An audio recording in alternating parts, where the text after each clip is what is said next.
안녕하세요. 매일매일 습관처럼 매일 행정법 정인호입니다. 6월 21일 토요일, 오늘은 행정법 강론 문제로 여러분을 찾아뵙고 있습니다. 토요일 주말 잘 보내고 계시죠? 요즘에 비가 자주 내리는 장마 시즌이다 보니까 조금 눅눅하고, 그 다음에 몸이 쭉 가라앉고, 그 다음에 몸이 천근만근인 것 같아요. 뭐 이렇게 막 두들겨 맞은 것처럼. 요즘 허리도 삐끗삐끗하고요. 요새 아픈 데는 계속 아픈 것 같아요. 왜냐면 몸이 습해지니까. 그래서 관절이라든지 이런 거, 또 습하다고 또 계속 깔아앉아서 누워있고 그러지 마시고요. 간단하게 열을 훅 올렸다가 그러면서 탁 낮추면요, 몸에 열이 쑥 빠져나간대요. 근데 그냥 인위적으로 막 에어컨 밑에 있으면요, 열이 안 빠져나간다고 하더라고요. 내열은 그대로 남아있고요, 그대로 빠져나가지 않기 때문에 시원함을 덜한대요.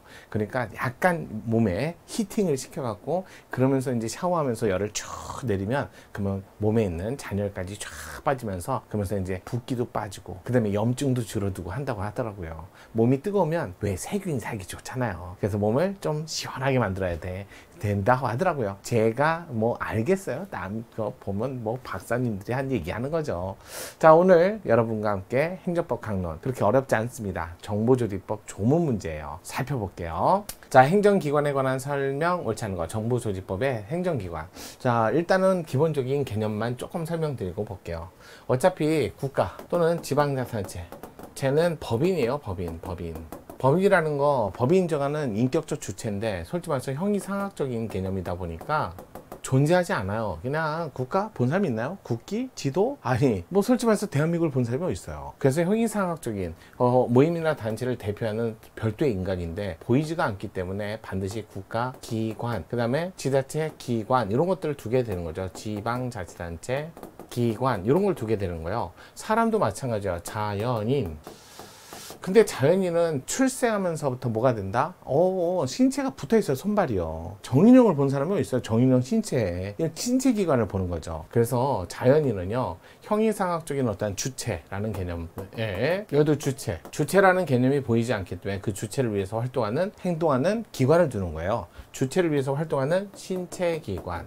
그래서 이렇게 얘기하죠. 신체 기관은 주체를 위해서 행위하고 결정하는 곳. 그래서 이게 신체 기관. 마찬가지예요. 법인도 주체고요. 다만 그 주체를 위해서 활동하고 결정하는 곳을 기관이라고 하죠. 그럼 신체 기관을 빗대어서 보면요, 손발, 등은 결정하는 곳이에요. 집행하는 곳이에요. 쉽게 해서 행위하는 곳. 누구를 위해서?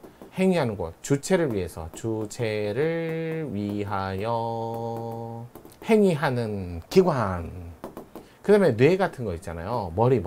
여기는요, 행위합니까? 결정합니까? 그래요. 주체를 위하여 결정하는 기관.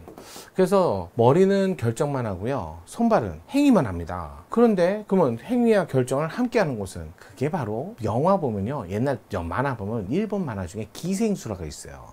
막 손이 뭐 눈 달려갖고 얘가 스스로 말하고 얘가 막 스스로 행동도 합니다. 그럴 땐 그걸 뭐라고 그래요? 스스로 행위하고 스스로 결정하는 기관도 있다라는 거죠. 하지만 그건 공상과학, 그런 세계의 영역이지 실제 존재하지는 않아요. 그런데 그 일본인들 생각에 가만히 보니까 그거 똑같은 거예요.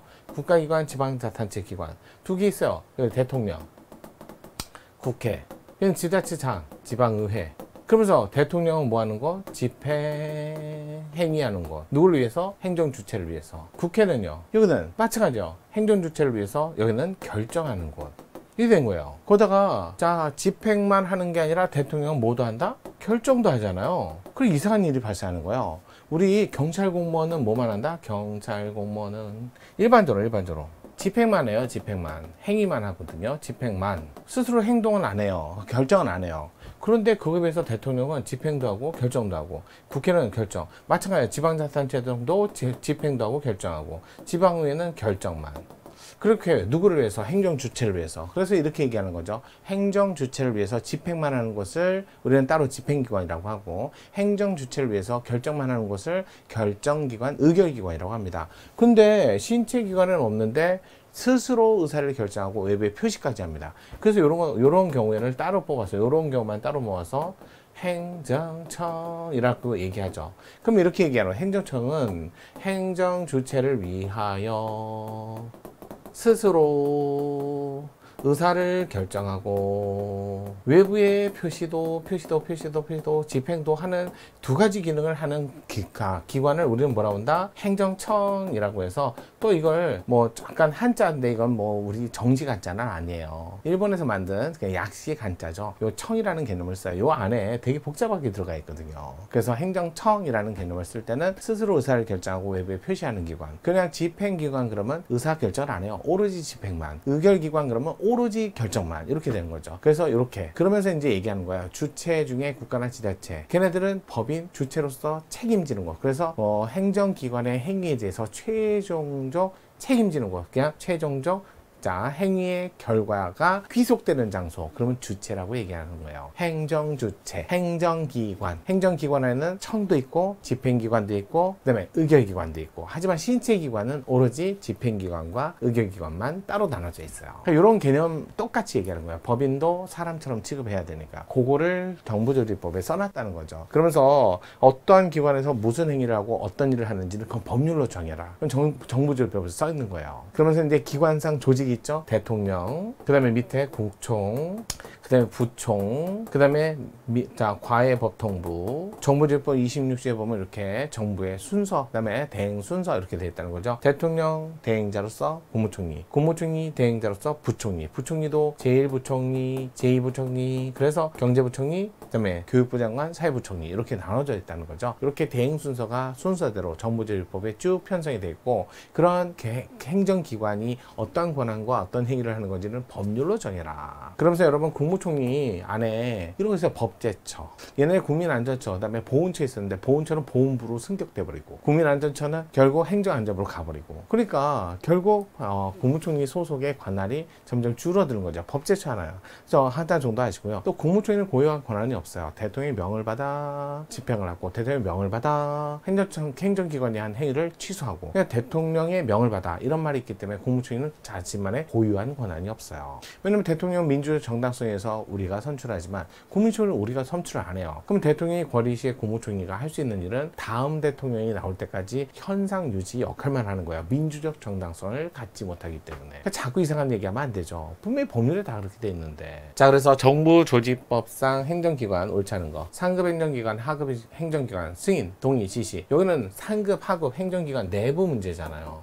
그럼 국민하고 관련이 있다 없다? 국민하고 아무 관련이 없죠. 원칙적으로요. 물론 행정청의 상대방이 반드시 국민일 필요는 없어요. 하지만 권리의무의 변동을 일으키는 건데, 승인, 동의, 지시는 있는 일을 그대로 하는 거고, 또 인가 같은 거, 기존의 법률 관계를 그대로 도장만 꽝 집어서 효력을 발생시키는 거기 때문에 그런 건 국가기관 내부에서 하는 것이고, 권리의무의 변동을 일으키지 않으니까 그런 것들은 행정처분에 해당하지 않습니다. 만약에 상급기관, 하급기관 개념보다도 뭐 그런 걸 넓게, 자, 이런 판례가 있었어요. 인권위원회하고 소방관제청 이런 것들. 자, 그 다음에 이런 것들이 있다는 말이죠. 그럴 때는 그런 입장에서는 인권위원회가, 그 다음에 선관위 관계도 마찬가지예요. 그럴 때는 권리의 변동을 일으킬 때, 그럴 때는 행정청의 지위로서 처분을 인정합니다. 하지만 단순한 승인, 동의, 지시, 국민의 권리의무에 직접적 영향을 미치지 않더라도 미쳐야 돼요.